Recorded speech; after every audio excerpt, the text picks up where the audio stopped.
I am about to either set you completely free or anger the crap out of you. Depends on how you hear me. What if I were to tell you right now, or what if you were to challenge yourself? Seriously, take a moment and please listen with your logic ears, not your wounded trauma ears.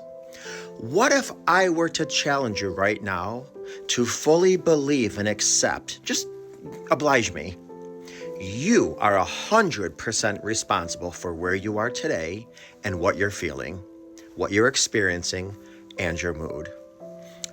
Bear with me for a second. Imagine you're on a deserted island, okay? You and you alone, and there's mirrors all around you, okay?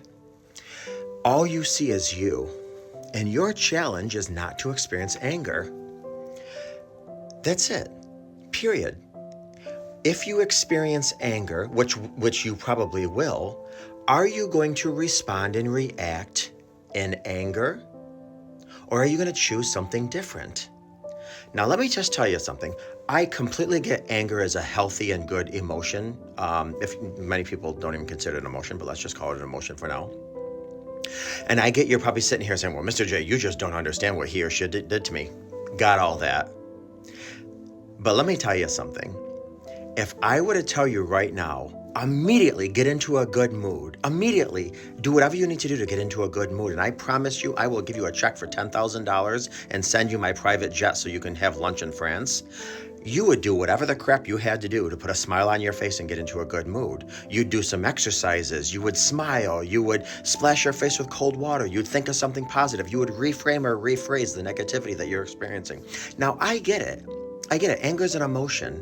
It has to do a lot with our amygdala and our prefrontal cortex, not so much, but primarily norepinephrine, our cortisol. There's biological exchanges and occurrences that are happening in our body for us to experience anger. I get that 100%.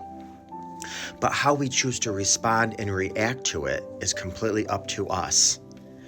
And the reason I say this is because people that have prolonged anger, it is contributed to stress lines, hair loss, premature aging, heart attack, anxiety. I mean, I can go on and on with the medical consequences of being angry. But let me tell you something. How long has anger robbed you of your joy?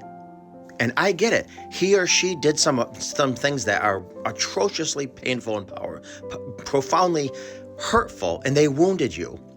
I get it. But what if I told you, what if I just, oblige me for a second, what if I said you are in control of your responses and your reactions?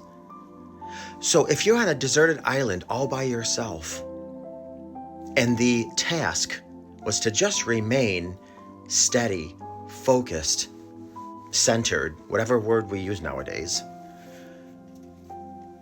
that would be your challenge. Now listen, I get that people anger us and people hurt us. I get that. But our responses are our responsibility. Our reactions are our responsibility. What we feed ourselves is our responsibility. So a couple things. Number one, can you reframe your interpretation or the meaning that gave you? Somebody cut you off. Instead of you say, oh, you think I'm that invaluable? You want to cut me off? You don't value my life? You want to cut me off? How about, you know what? Maybe they just got a call from their mother and she's in the ER and they cut you off because they're on their way to the emergency room. What if they had a mini stroke or anxiety attack or panic attack and they accidentally cut you off? Can you reframe that? That's number one. Number two, maybe put a quick smile on your face. Trick the mind that all is good in the hood. Exercising is good, like jumping jacks. There's all kinds of things to reframe and react. But bottom line, I want you to ask yourself, how long has anger robbed you?